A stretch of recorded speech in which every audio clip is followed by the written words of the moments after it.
الحمد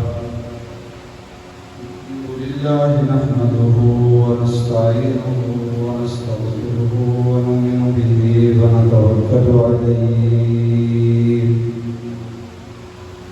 ونعوذ بالله من شرور أنفسنا وسيئات أعمالنا من يهده الله فلا مضل له ومن يضلل فلا هادي له ونشهد أن لا إله إلا الله وحده لا شريك له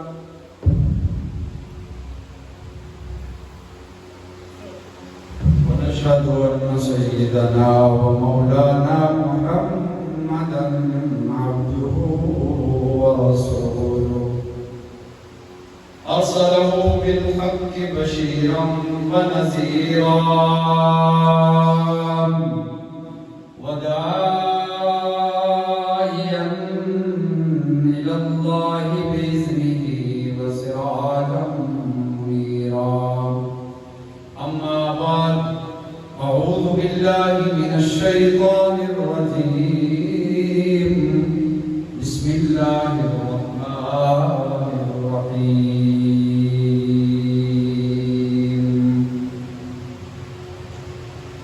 وجاهدوا في الله حق جهاده هو اجتباكم وما جعل عليكم في الدين من حرج ملة أبيكم إبراهيم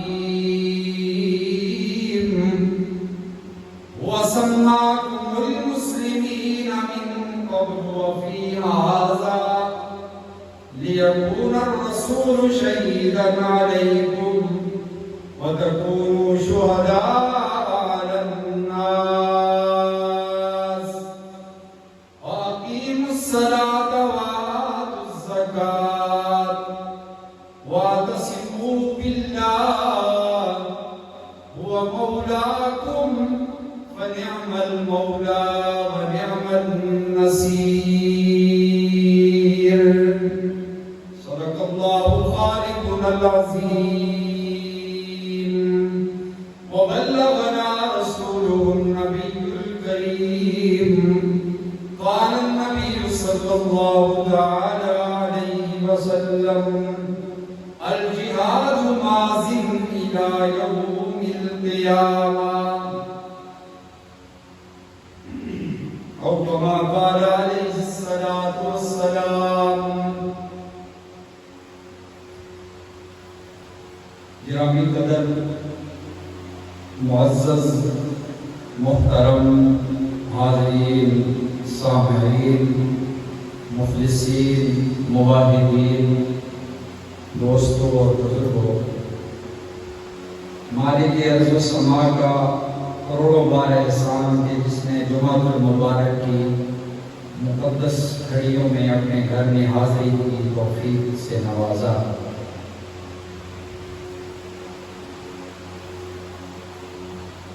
آج ہمیں اس بات کی قدر نہیں ہے کہ ہم کھلے عام اللہ کا نام لے رہے ہیں، عبادت کر رہے ہیں، مسجدوں میں آئے ہیں، جمعہ پڑھ رہے ہیں۔ اس کی قدر اگر پوچھنی ہے تو فلسطین والوں سے پوچھو، کشمیر والوں سے پوچھو۔ آج ہمیں اس بات کی قدر نہیں ہے، اور اللہ پاک قرآن کریم میں فرماتا ہے ان شکرتم لازیدنکم ولئن کفرتم ان عذابی لشدید۔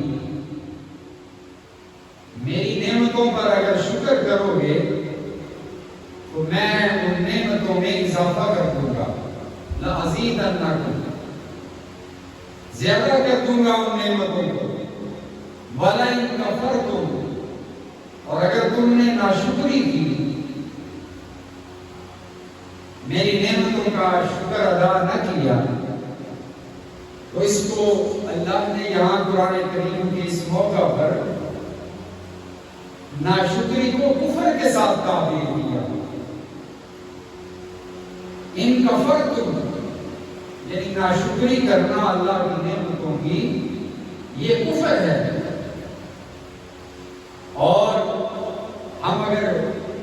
کسی بات پہ اللہ کا شکر ادا نہ کریں جو سب سے بڑی نعمت ہے.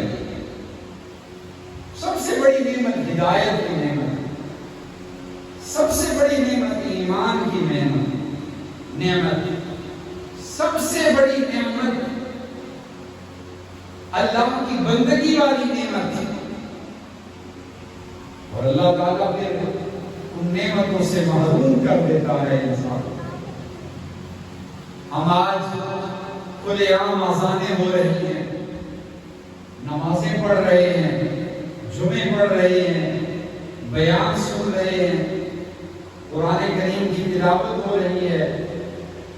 یہ کتنی بڑی اللہ کی نعمت ہے. اور اگر اس نعمت پر ہم نے اللہ کا شکر ادا نہ کیا، خدا نہ خواستہ لبنان، بوسنیا، کشمیر، فلسطین میں کیا ہو رہا ہے؟ فلسطینیوں کا کیا جرم ہے اور کیا قصور ہے؟ صرف یہی کہ وہ کلمہ پڑھنے والے ہیں. کشمیر والوں کا کیا قصور ہے؟ صرف یہی کہ وہ کلمہ پڑھتے ہیں، اذان کہتے ہیں. اور یہ ہندوؤں کو بھی پسند نہیں، یہودیوں کو بھی پسند نہیں. اس لیے میرے محترم دوستو، آج ہمیں قدر کرنی چاہیے. اللہ نے موقع دیا ہے، اس پر اللہ کا شکر ادا کرنا چاہیے کہ اللہ تو نے ہمیں یہ موقع عطا فرمائے. ہم نمازیں بھی پڑھ رہے ہیں، کلمہ بھی پڑھ رہے ہیں، ہمارے بچے قرآن کی تعلیم بھی حاصل کر رہے ہیں، ہماری مسجدیں آباد ہو رہی ہیں، مساجد کے اندر اور مدارس کے اندر بچے تعلیم حاصل کر رہے ہیں، قرآن کریم پڑھ رہے ہیں. اتنی بڑی اللہ کی نعمت ہے. وہ بھی وہاں پر تو وہ دور ہے کہ جس دور میں چھپ چھپ کے قرآن کریم پڑھا جاتا تھا. مکی دور سرکار دو عالم صلی اللہ علیہ وسلم کی زندگی کا. مکی دور کیا تھا؟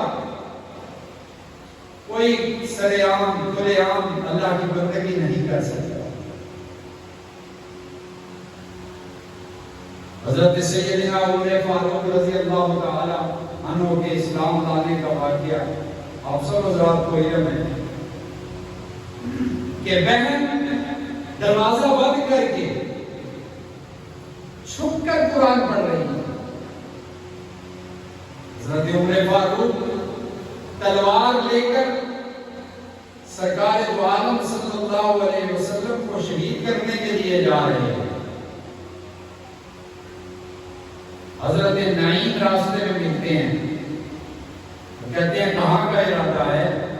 عمر کے تیور بدلے ہوئے ہیں، ہاتھ میں ننگی تلوار ہے، نیام سے باہر تلوار ہے. حضرت عمر فاروق رضی اللہ تعالیٰ عنہ اس وقت تک کلمہ نہیں پڑھا. وہ کہتے ہیں کہ میں آج ہمیشہ کے لیے اس شمع کو بجھانے جا رہا ہوں جس کی کرنیں دور دور تک پھیلتی نظر آ رہی ہیں. تو حضرت نعیم نے کہا کہ پہلے اپنے گھر کی تو خبر لو. تو جس شمع کو بجھانے جا رہا ہے اس کی کرنیں تو تیرے گھر میں پہنچ چکی ہیں. تیری بہن بھی اللہ کے محبوب کی غلام بن گئی ہے، تیرا بہنوئی بھی اللہ کی محبوب کا غلام بن گئی. عمر نے اپنا راستہ بدلا، بہن کے دروازے پہ آئے. اندر سے تلاوت کی آواز آ رہی، معلم پڑھا رہے تھے، بہنوئی اور بہن پڑھ رہے تھے. عمر نے کان لگا کے طاق کے ساتھ کان لگا کے آواز سنی، پھر دستک دی. 2 مرتبہ 3 مرتبہ. من دق الباب عمر بن خطاب. سب کام پہ عمر کو بڑا بہادر. اب کیا ہوگا؟ اور آپ جو قرآن کریم کے تھے ان کو لپیٹ کے ایک طرف رکھا. پڑھانے والے بھی چھوٹ گئے، بہنوئی بھی سائڈ پہ ہو گئے، بہن نے دروازہ کھولا، عمر جلال نے اندر آیا، ہاتھ میں ننگی تلوار ہے، قرآن پڑھ رہے تھے، کیا پڑھ رہے تھے، کون سی کتاب پڑھ رہے تھے؟ میں نے سنا ہے کہ تو بھی محمد رسول اللہ کی غلام بن گئی، ان کا کلمہ پڑھ لیا۔ اب مومن اپنا ایمان چھپاتا نہیں۔ فاطمہ، ان کا نام بھی فاطمہ تھا، سیدہ فاطمہ بنت خطاب رضی اللہ تعالی عنہ کہنے لگی ہاں میں نے محمد رسول اللہ کا کلمہ پڑھ لیا، اور یہاں اس کبھی گواہی دیتی ہوں اشہد ان لا الہ الا اللہ و اشہد ان محمد رسول اللہ۔ عمر نے مارنا شروع کیا، زخمی کر دیا، لوگ لوہار ہو گئی، دیواروں پر حضرت فاطمہ کے خون کے چھٹے پڑے، اس زور اور شدت سے مار۔ لیکن بہن کہنے لگی اے عمر کا تو ہم کو مار بھی ڈالے، شکنجوں میں کسے یا بوٹیاں کتوں سے رچوا لے، مگر دین حق سے اب ہرگز گر نہیں سکتے، بلندی معرفت کی مل گئی ہے اب گر نہیں سکتے۔ یہ اسلام، یہ ایمان، یہ تو اتنی بلندی ہے۔ آج فلسطین والے اپنے بچوں کو اٹھا رہے ہیں، بچوں کی لاشیں اٹھا رہے ہیں، ملبے کے ڈھیروں میں سے تلاش کر رہے ہیں، لیکن ان کے حرارت ایمانی میں فرق نہیں آ رہا، ان کے قوت ایمانی میں فرق نہیں آ رہا، ان کی جرأت میں، ان کی بہادری میں، ان کی دلیری میں فرق نہیں آ رہا۔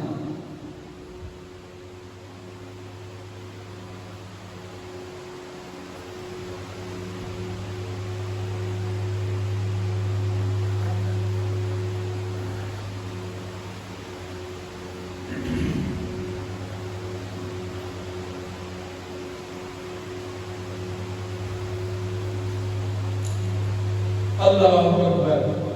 ایمان وہ دولت ہے جو بازار سے نہیں ملتی، ایمان وہ دولت ہے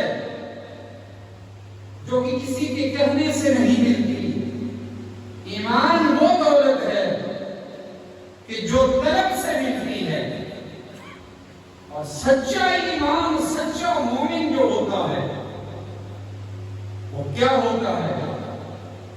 روئی نہیں ہوتا ہماری طرح۔ رب ذوالجلال کی قسم ہے، فلسطین والوں نے ایمان کی حرارت کو اپنے قلب و جگر کے اندر ظاہر کر کے دکھا دیا۔ صحابہ کے دور کی یادیں پیدا ہو رہی ہیں آج 1500 سال کے بعد، 15ویں صدی کے اندر صحابہ کرام کے دور کی یادیں تازہ ہو رہی ہیں کہ اپنی بچیوں کی، اپنے بچوں کی لاشیں کو اٹھاتے ہیں، لیکن وہ وکٹری کا نشان بنا رہے ہیں، فتح کا نشان بنا رہے ہیں کہ لوگوں جس طرح کربلا کے میدان میں علی اصغر کا لاشوں اٹھا کر حسین نے کہا تھا کہ فزت برب الکعبہ، رب کعبہ کی قسم میں کامیاب ہو گیا، اسی طرح آج فلسطین والے یہ نعرہ لگا رہے ہیں کہ ہم کامیاب ہو گئے، اپنے بچوں کی لاشیں اٹھا کر کہہ رہے ہیں ہم کامیاب ہو رہے ہیں۔ کامیابی ہر وقت جیت کر کامیابی نہیں ہوتی، کبھی ہار کے بھی کامیابی ہوتی ہے، ہر وقت مار کر کامیابی نہیں ہوتی، کبھی مار کھا کر بھی کامیابی ہوتی ہے، ہر وقت دشمن پہ جلی اور دشمن پہ حاوی ہو کر کامیابی نہیں ہوتی، کبھی دشمن کے زیر ہو کر بھی کامیابی ہوتی ہے۔ بدر میں میرے آقا علیہ السلام وہ اللہ نے فرشتوں کے ذریعے نصرت اور امداد فرمائی، اور اتنی امداد فرمائی، اتنی نصرت کی کہ قرآن کریم آج بھی شاہد ہے، وَلَقَدْ نَصَرَكُمُ اللَّهُ بِبَدْرٍ وَأَنْتُمْ أَذِلَّةٌ فَاتَّقُوا اللَّهَ لَعَلَّكُمْ تَشْكُرُونَ۔ میں نے جو نصرت اور تعاون کیا ہے تمہارے ساتھ، اس پر تمہارے ذمہ صرف یہ دو کام ہیں، ایک تو اللہ کا ڈر اپنے دل میں رکھو، اور پھر شکر ادا کرو کہ اللہ نے ہمیں ہدایت سے نوازا، صراط سے نوازا ہے، صراط الذین انعمت علیہم سے نوازا ہے، اہدنا الصراط المستقیم عطا فرمائی ہے، ہدایت کی راہ عطا فرمائی ہے۔ محمد عربی صلی اللہ علیہ وسلم کے غلامی میں اللہ نے ہمیں نصرت اور فتح عطا فرمائی۔ بدر کے اندر تو اس کے اندر یہ اللہ فرماتے ہیں وَلَقَدْ نَصَرَكُمُ اللَّهُ، ہم نے فتح کی، تم سے 313 تھے، تھوڑے تھے، تلواریں ٹوٹی ہوئی تھی، کھانے کے لیے کچھ نہیں تھا، لیکن پھر بھی تمہیں فتح عطا فرما دی۔ اور ایک دفعہ حنین کا جب موقع آیا تو کسی صحابی کے دل سے یا کسی صحابی کی زبان سے یہ بات نکل گئی کہ بدر میں ہم تھوڑے سے تھے تو اللہ نے نصرت دے دی، تو آج تو ہم بہت زیادہ ہیں۔ یوم حنین اذ اعجبتکم کثرتکم، انہوں نے کہا ہم کثیر ہیں، تو اللہ تعالیٰ نے اپنی طور پر اس فتح کو شکست میں بدل دیا کہ کبھی بھی اپنی تعداد پہ گمان نہ کرنا، جب بھی گمان اور بھروسہ کرنا رب کی ذات ہے۔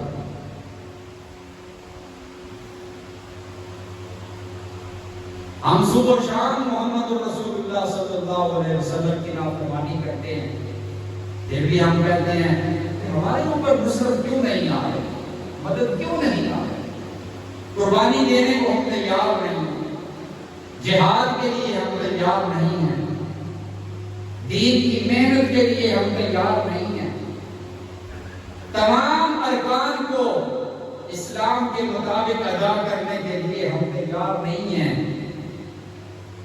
سرکار دو عالم صلی اللہ علیہ وسلم نے فرمایا تھا کہ قرب قیامت ایک وقت آئے گا کہ جب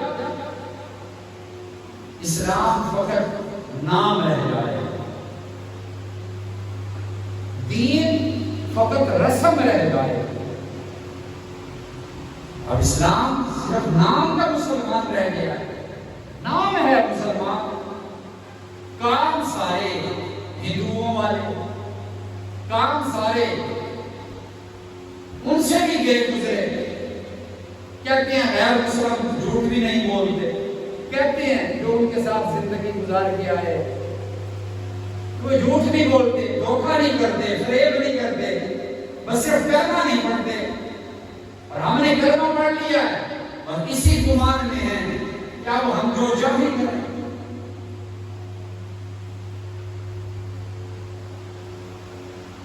سب کچھ کرتے رہیں گے کیونکہ کلمہ پڑھ لیا ہے، اس لیے ہمیں کچھ بھی نہیں ہوگا، جنت ہماری، محمد ہمارے، اللہ ہمارے۔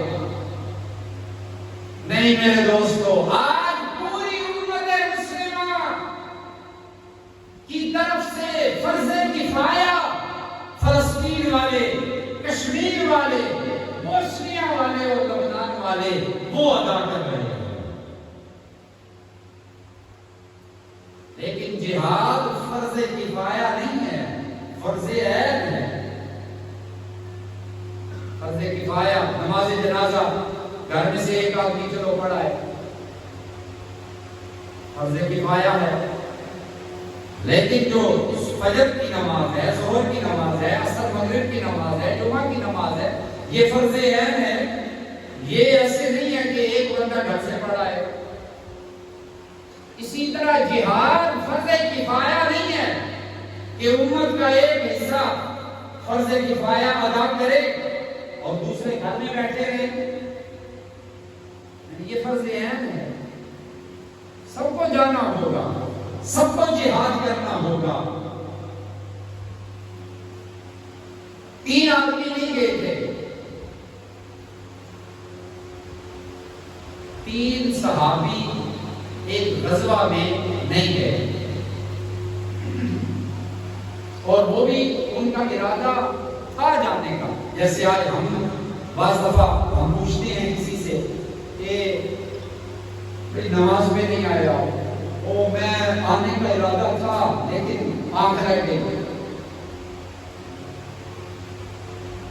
حضرت منایا بن ربی، حضرت کعب رضی اللہ تعالیٰ، اور ایک اور صحابی، انہوں نے کہا کہ ہمارے پاس سواریاں تیز ہیں، گھوڑے بڑے اچھے نسل کے ہیں، تو ہم جلدی پہنچ جائیں گے۔ اس لیے انہوں نے تھوڑا سا تساہل کیا۔ تساہل سمجھتے ہیں سستی کی، سستی کی، آج جاتے ہیں صبح چلے جائیں گے۔ اتنے میں اطلاع آ گئی کہ غزوہ ہوا ہی نہیں، آقا علیہ السلام واپس تشریف لا رہے ہیں۔ آقا علیہ السلام تو واپس آ گئے۔ جب یہ آنا تھا، اب ان کے بارے میں اتنی تفتیش ہونے لگی کہ تم کیوں نہیں گئے؟ منافقین تو گئے ہی نہیں۔ اب منافقوں سے کوئی نہیں پوچھ رہے میرے آقا، اور منافقین ایسے بھی تھے جو طرح طرح کے بہانے بنا رہے تھے، لیکن یہ جو 3 صحابی تھے یہ میرے آقا علیہ السلام کے پاس آئے۔ حضرت کعب بن مالک رضی اللہ تعالیٰ، حضور نے پوچھا تم کیوں نہیں آئے؟ تو عرض کی یا رسول اللہ صلی اللہ علیہ وسلم، جس طرح منافقین بہت سارے بہانے بنا کے گئے ہیں یا دوسرے لوگ بہانے بنا کے چلے گئے ہیں، میں بھی اگر چاہوں اور میرے سامنے اگر کوئی دنیا دار آدمی ہوتا تو اس کے سامنے میں بڑے بڑے بہانے بنا لیتا، لیکن آپ تو اللہ کے نبی ہیں، آپ کو تو ابھی وحی آ جائے گی، اس لیے میں آپ کے سامنے جھوٹ نہیں بولتا، سچی پوچھو کہ میں سستی دی وجہ تو نہیں گیا، سچی بات بتا دی۔ اور حضور صلی اللہ علیہ وسلم نے کیا فرمایا؟ فرمایا اچھا تم نے سچ بتایا، اب انتظار کرو اللہ کی طرف سے کیا آرڈر آتا ہے تمہارے۔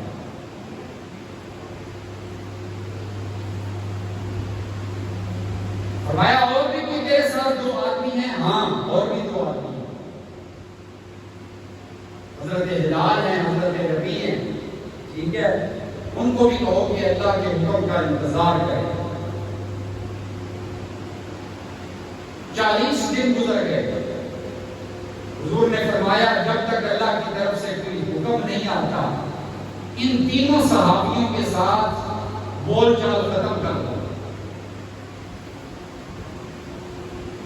بولنا نہیں ہے، کوئی صحابی ان سے سلام نہیں کرتا۔ واقعہ بڑا تفصیل طلب ہے بخاری کے اندر۔ میرے آقا علیہ السلام کے وہ صحابی حضرت کعب ساری رات بیٹھ کے روتے ہیں اللہ کے دربار، اللہ تیرے دل میں، اللہ میرے دل میں جو کچھ ہے تو جانتا ہے، علام الغیوب ہے، ستار العیوب ہے، غفار الذنوب ہے، اللہ تو جانتا ہے کہ میرا دل تیری محبت میں اور تیرے محبوب کی محبت میں دھڑکتا ہے، اے میرے اللہ سستی اور کاہلی ہو گئی، مجھے معاف فرما دے۔ معافیاں مانگ رہے، کبھی ہم نے بھی معافی مانگی کہ جمعہ رہ گیا ہے معافی مانگ لے، نماز رہ گئی معافی مانگ لے، کوئی اور اللہ کا حق رہ گیا معافی مانگ لیں، پرواہی نہیں، کوئی گل نہیں، صرف تصور کیا، سستی کی، دیر کر دی۔ 40 دن ہو گئے، حضرت کعب بن مالک فرماتے ہیں کہ میں ایک دن، میرا چچا زاد بھائی تھا قتادہ بن حارث رضی اللہ تعالی حضور کا صحابی، اور میرے اور اس کے بچپن کے دن بھی اکٹھے گزرے، میرا کزن بھی تھا اور میرا جوڑی دار بھی تھا اور میرا دوست بھی تھا، بڑے رشتے تھے، کوئی بات میری اس سے مخفی نہ تھی، اس کی مجھ سے مخفی نہ تھی۔ ایک دن میں اداس ہوا، ان 40 دنوں کے اندر مدینہ سے باہر اس کا باغ تھا، اس کے اندر چلا گیا، جا کے چلو تھوڑی دیر کوئی میرے ساتھ بات تو کرے، میرے ساتھ تو کوئی بات ہی نہیں کرتا، میں سلام کرتا ہوں کوئی سلام کا جواب نہیں دیتا۔ صحابہ کیسے سلام کا جواب دیتے ہیں؟ محمد رسول اللہ علیہ وسلم فرماتے میں گیا باغ میں، وہ اپنا کام کر رہا تھا کھیتی باڑی، میں نے سلام کیا، السلام علیکم ورحمۃ اللہ، کوئی جواب۔ دوسری دفعہ، تیسری دفعہ میں نے بازو سے پکڑ کے کہا، قتادہ کیا تو اس بات کی گواہی نہیں دیتا کہ میں سچا مسلمان ہوں؟ کیا تو اس بات کو جانتا نہیں ہے کہ میرے دل میں اللہ اور اس کے رسول کی سچی محبت ہے؟ انہوں نے وہ دوسری طرف اور دوسری طرف منہ کر کے کہا، ساری باتیں ٹھیک ہیں، لیکن جب تک میرے ساتھ بولنے کی اجازت محمد عربی نہیں دیں گے، میں تیرا دوست ہوں، تیرا چچا زاد بھائی ہوں، میں کبھی بھی تیرے ساتھ کلام نہیں کر سکتا۔ یہ اطاعت رسول، آج ہم بھی کہتے ہیں اطاعت رسول، غلامی رسول میں موت بھی قبول ہے، غلامی رسول میں موت اور بڑا کام دے زندگی بھی قبول، غلامی رسول میں اٹھنا نہیں قبول، بیٹھنا نہیں قبول، لباس نہیں قبول، کھانا نہیں قبول، حرام سے بچنا نہیں قبول، حضور کی غلامی میں سود سے بچنا نہیں قبول، رشوت سے بچنا نہیں قبول، جھوٹ سے بچنا نہیں قبول، ملاوٹ سے بچنا نہیں قبول، بس غلامی رسول میں موت قبول ہے۔ موت حضور کی غلامی میں تب آئے گی جب زندگی محمد کی غلامی میں گزرے گی، زندگی محمد کی غلامی میں نہ گزرے تو موت کیسے حضور کی غلامی میں آئے؟ ایسے ہی کہ حضور کی غلامی اتنی سستی ہے کہ ہم ساری زندگی کو حضور کی مخالفت میں گزار دیں، سنت کی مخالفت کرتے ہماری زندگی گزر جائے، سنت کی مخالفت میں ہمارے صبح و شام گزر جائیں، رات دن گزر جائیں، طور اتوار گزر جائیں، ہماری نشست و برخاست گزر جائے، ہمارا قیام و قعود گزر جائے، ہمارا رکوع و سجود گزر جائے، حضور کی سنت کی نافرمانی اور اس کی مخالفت کے اندر ہماری شادیاں بیاہ گزر جائیں، مرنے پڑنے گزر جائیں، اور پھر جب موت آئے تو محبت کی غلامی میں آ جائے، اختیار اس کو محال اس کو جنون، یہ اختیار ہمارا غلط ہے۔ اللہ اسے ہی حضور کی غلامی میں موت دیتے ہیں جس کی زندگی محمد کی غلامی ہے۔ زندگی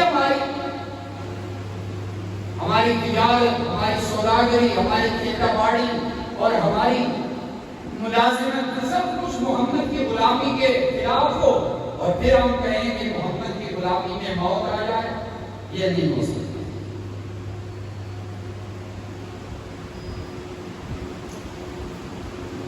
حضرت قتادہ رضی اللہ تعالیٰ عنہ نے کوئی بات نہیں، کہا کہ جب تک حضور اجازت نہیں دیں گے، کعب تو میرا چچا زاد بھائی ہے، میرا دوست ہے، میرا لنگوٹیا ہے، سب کچھ ہے، لیکن میں جب تک حضور صلی اللہ علیہ وسلم تیرے ساتھ بولنے کی اجازت نہیں دیتے، میں تیرے ساتھ کلام نہیں کرتا۔ 40 دن گزر گئے۔ اب ایک اور آرڈیننس آ گیا آقا علیہ السلام کی طرف سے، ایک اور فیصلہ آ گیا۔ فرمایا ان کی بیویوں کو کہو کہ ان سے دور ہو جائیں، ان کی بیویوں کو کہو ان سے علیحدہ ہو جائیں، علیحدگی اختیار کر لیں۔ حضرت مرارہ بہت ضعیف تھے، ان کی بیوی روتی ہوئی آئی، یا رسول اللہ صلی اللہ علیہ وسلم، وہ تو نہ کھا سکتا ہے، خود نہ پکا سکتا ہے، کیا ہوگا؟ مجھے اتنی اجازت دی دیجیے کہ میں اس کے ساتھ کلام نہیں کرتی، بیٹھتی نہیں، بس صرف اسے کھانا پکا کے دے آیا کرنا۔ فرمایا کر اتنی اجازت، یہ ہے ہمارے گھر میں، یہ حضرت کعب کی بیوی میکے چلی گئی۔ اللہ اکبر، 50 دن گزر گئے۔ 50 دنوں کے بعد اللہ تعالیٰ کی طرف سے اعلان آیا۔ اللہ تعالیٰ چاہتے تو پہلے دن ہی بھیج سکتے تھے، پہلے دن ہی آپ پر وحی آ جاتی، پہلے دن ہی آپ پر اللہ کا کلام نازل ہو جاتا، لیکن اللہ نے 50 دن انتظار کیوں کروایا؟ اس لیے میرے اور آپ کے لیے کہ محمد کی غلامی کو حد کر مت سمجھنا۔ محمد کی غلامی اتنی اچھی ہے کہ صحابہ 50 دن وحی کا انتظار کرتے تھے، تب اپنے خاوند کے ساتھ بھی بولتے تھے۔ وہ صحابہ رسول اللہ کے اتنے اطاعت شفاف تھے، صحابہ پہ انگلی اٹھانے سے پہلے یہ بھی سوچ لینا کہ صحابہ کیسے اللہ اور اس کے رسول کے فرمانبردار تھے، تم ایسے ہی اٹھ کے ایرا میرا مٹھو پھیرا صحابہ پہ اعتراض نہ کرنے لگ جائے۔ صحابہ محمد کی غلام تھے، اور 14ویں اور 15ویں صدی میں اگر کوئی یہ دعویٰ کرے کہ محمد کی غلامی میں موت قبول ہے تو پھر اسے اس طرح قبول کرنی پڑے گی جس طرح محمد رسول اللہ نے بتایا۔ بہرحال میں عرض یہ کر رہا تھا کہ آج کے دور میں فرض کفایہ ہم سب کی طرف سے ادا کر رہے ہیں، فلسطین والے، کشمیر والے، لبنان والے، افغانستان والے، 20 سال امریکہ کے ساتھ انہوں نے، اور ان کو ناک کو چنے چبوائے، نہتے ہو گئے۔ آج بھی اللہ کی مدد آ سکتی ہے، آج بھی اللہ کی طرف سے امداد آ سکتی ہے، نصرت آ سکتی ہے، لیکن ہم کیا کہتے ہیں کہ نصرت آ جائے، امداد آ جائے، لیکن ہمیں گھر بیٹھے بٹھائے آ جائے، ہمارا ناخن بھی نہ کاٹے، دعاؤں سے کام چل جائے۔ دعا حضور نے کیا فرمایا؟ آؤ سنیے، پھر بات کو ختم کرتے ہیں۔ آج میری طبیعت نہیں تھی بیان کرنے کی، میں ابھی اسپتال سے آ رہا ہوں، لیکن بس اللہ کی توفیق سے اللہ تعالیٰ نے جو کچھ کہلوانا تھا، حضور نے فرمایا صلاحت المؤمن الدعاء، صلاحت المؤمن، صلاح کہتے ہیں ہتھیار کو، دعا مومن کا ہتھیار ہے۔ دعا کیا ہے؟ مومن کا ہتھیار، مومن کا ہتھیار دعا ہے، دعا۔ اچھا، ہتھیار کوئی لے کے بیٹھ جائے جنگ خود ہو جائے گی، ہتھیار ہاتھ میں لے کر میدان میں آنا پڑے گا، ہتھیار کو ہاتھ میں لے کر میدان جہاد میں کودنا پڑے گا۔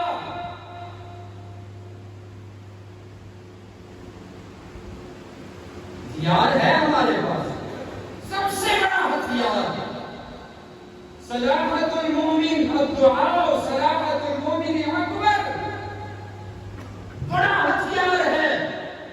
اس کے سامنے کوئی ٹینک، کوئی بڑے سے بڑا ہتھیار وہ اس کے سامنے مار نہیں کر سکتا، اسے شکست نہیں دے سکتا، لیکن دعا کے ساتھ میدان میں آنا تو ہے۔ بدر میں اللہ نے فتح عطا فرمائی، محمد رسول اللہ خود موجود ہیں، صلی اللہ خود موجود ہیں۔ اگر اللہ تعالیٰ کہتا بھئی تم مدینے میں بیٹھے رہو، دعا جو کر دی ہے محمد رسول اللہ نے۔ اور حدیث مبارکہ میں آتا ہے، صحیح حدیث، حضور صلی اللہ علیہ وسلم کی ایک کلی سی بنائی گئی، کلی جھوپڑی سی، جس میں سرکار دو عالم صلی اللہ علیہ وسلم سجدہ ریز ہوئے۔ حضرت سعد رضی اللہ تعالیٰ عنہ پہرے دار تھے،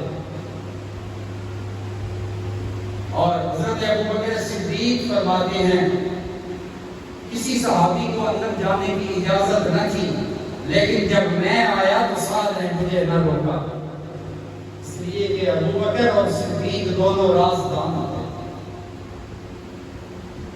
ابوبکر آئے اور ابوبکر صدیق فرماتے ہیں کہ میں نے خود دیکھا بدر کی زمین آسمانوں سے تر تھی، سجدے میں لے آ کر دعا کر رہے، سجدے میں محمد رسول اللہ، ساری کائنات کا سردار، ساری کائنات کا دلہا، ساری کائنات سے افضل، اشرف، اکمل، اعلیٰ شخصیت، جن کے بعد از خدا بزرگ تو ہی قصہ مختصر، اللہ کے بعد جن کا مقام اور مرتبہ ہے، وہ دعا اس قدر رو رو کے کر رہے ہیں، رو رو کے کر رہے ہیں کہ بدر کی زمین آنسوؤں سے تر ہو گئی۔ اور ابوبکر صدیق نے آ کر رسول اللہ صلی اللہ علیہ وسلم کو سجدے کی حالت میں ہی اپنے باہوں میں لے لیا۔ او سبحان اللہ! آج تک آپ نے سنا حسین ابن علی، کیا شان ہے سیدنا حسین ابن علی، حسین میرے مصطفیٰ کے سجدوں سے کھیلتے تھے، اور حسین جب میرے آقا کے شانہ مبارک پہ بیٹھتے تو میرے آقا سجدہ لمبا کرتے تھے۔ لیکن آؤ آج دیکھو بدر کے اندر ایک اور شخصیت بھی مل گئی جو محمد رسول اللہ کے سجدوں کے اندر ہی پیار کرتی ہے، سجدوں میں ہی پیار کر رہی ہے ابوبکر صدیق، اور یوں اپنی باہوں میں لیا اور کانوں میں کہا، یا رسول اللہ صلی اللہ علیہ وسلم بس کر دیجئے، میں دیکھ کے آیا ہوں جبریل امین ہزاروں کی تعداد میں آسمان سے لشکر لے کر زمین پہ اتر آیا۔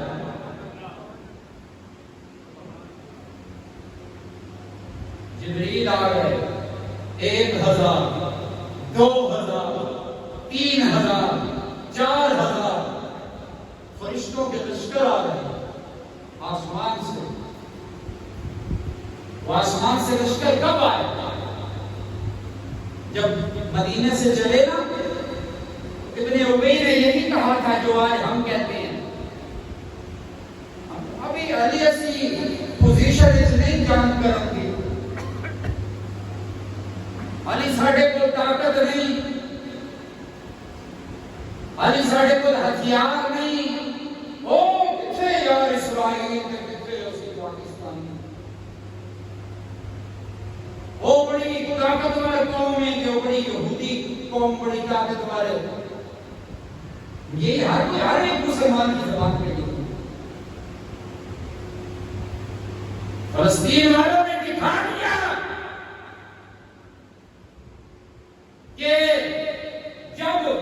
سینے سے چلے تو ابن ابی کے الفاظ جو تھے وہ آج ہر مسلمان کی زبان پر ہیں، لیکن اس وقت جو الفاظ عمر کی زبان پر تھے وہ آج فلسطینیوں نے ادا کر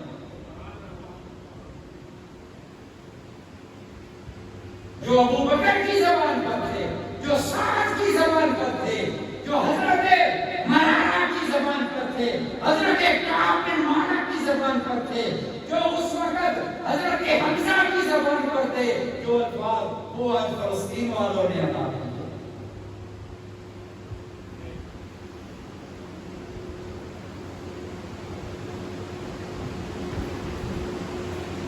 ہر کوئی یہی کہہ رہا ہے وہ بڑی طاقتور قوم ہے، لیکن امریکہ کے بارے میں بھی یہی کہ وہ طاقتور۔ افغانستان والوں نے 20 سال ان سے ناک کو چنے چڑھوائے،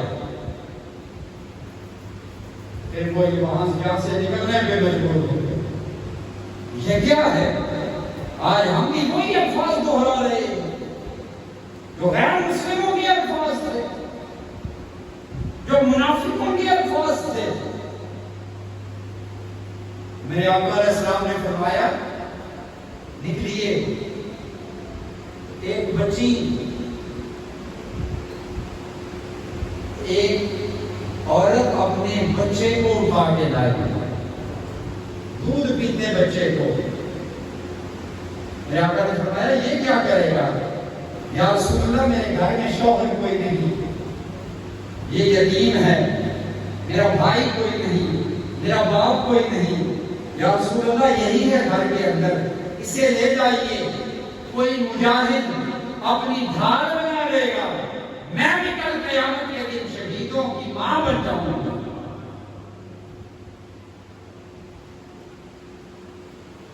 چھوٹا بچہ ہے،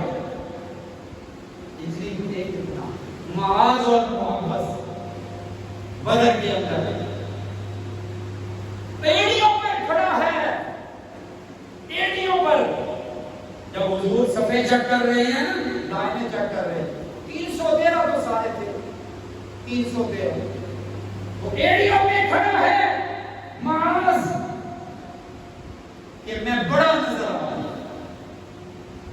یہاں کوئی موبائلوں کا انعام نہیں نکل رہا، موت کے لیے جانا ہے، یہاں کوئی لاٹری نہیں نکل رہی، یہاں اس کے اندر اپنا نام بھی شامل کروانے کے لیے جھوٹ بھی بول دیتے ہیں۔ معاذ اور محبت۔ میرے آقا علیہ السلام نے فرمایا بڑے کو اجازت دے دی، ہم بہت مختصر کر رہا ہوں، بڑے کو اجازت دے دی، چھوٹے کو کہا تو گھر چلائے۔ یا رسول اللہ رو پڑا، کہاں جانا تھا؟ بولیے سیر کے لیے، پکنک منانے جانا تھا کہ وہ بچہ رو پڑا، فلم دیکھنے جانا تھا، میلے میں جانا تھا کہ وہ بچہ رو پڑا؟ نہیں، اپنے آپ کو موت کے گھاٹ میں اتارنے جانا تھا، وہ بچہ رو پڑا۔ یا رسول اللہ اس کو اجازت مل گئی، میں رہ گیا، یا رسول اللہ میری اس کے ساتھ کشتی کروا لیجیے، میری اس کے ساتھ کشتی کروا لیجیے، میں اس سے بہادر ہوں، میں اس سے دلیر ہوں۔ میرے آقا مسکرا پڑے، کہو سبحان اللہ۔ اور جب میرے آقا مسکرائیں تو جنت بھی مسکراتی ہے۔ اللہ اکبر۔ حضور مسکرائے، فرمایا اچھا کشتی کرو۔ جب کشتی کرنے لگے تو محبت معاذ کے کانوں میں کہتا ہے تجھے تو ویسے ہی اجازت مل گئی ہے، تو گر جانا، میں اوپر چڑھ جاؤں گا، مجھے بھی اجازت مل گئی۔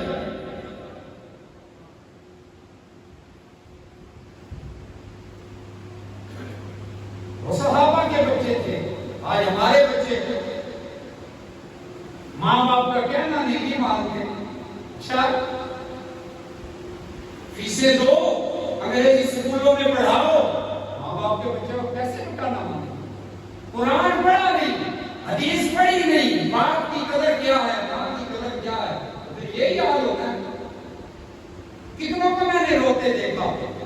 میرے بیٹے نے تجھے دکان سے آگ کر دیا،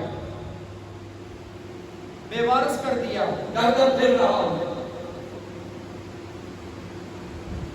کتنے میرے سامنے میں آپ کو ثبوت دے سکتا ہوں شہر کے اندر کہ باپ غائب تھا، اس نے اپنی زمین جو پلاٹ پیسے بیچتا، جو پلاٹ خریدتے وہ بچے کے نام ہو جاتے، آج وہ اس بیچارے کو پوچھتے ہی ہوئے بچوں اپنے نام کروا لیتے۔ کتنے لوگ آج جس دولت کے لیے، جس اقتدار کے لیے، جس ہوس پیسے کی ہوس کے اندر ہم رب اور رسول کو بھولے ہوئے ہیں اور دنیا کی تعلیم دے رہے ہیں اپنے بچوں کو، جہاد کی تعلیم نہیں دے رہے، اسلام کی تعلیم نہیں دے رہے، پھر یہی ڈیزائن نہیں ہونا۔ اس کو کیا پتا ماں کون ہوتی ہے، باپ کون ہوتا ہے؟ وہ تو سمجھتا ہے میں کب جوان ہوں، ایسی کی تیسی پھینک دے رہا۔